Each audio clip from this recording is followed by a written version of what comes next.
yun daw po guys. Ay, sorry. Akala ko pa ano. Taxidermy daw po yung tawag sa pag-preserve ng mga nahunt ni Sir Singson. Ayan. So tulad nung hippopotamus,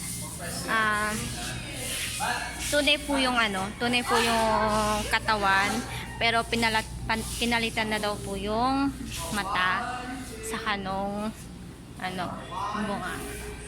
Tapos the rest is tunay. Yun, taxidermies. So sa Africa, brown bear.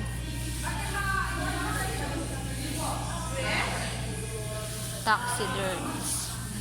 Grabe oh. Ang dami niyang nahunt.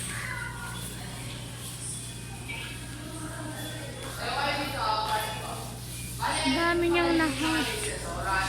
So may hunting season daw po. Ayan.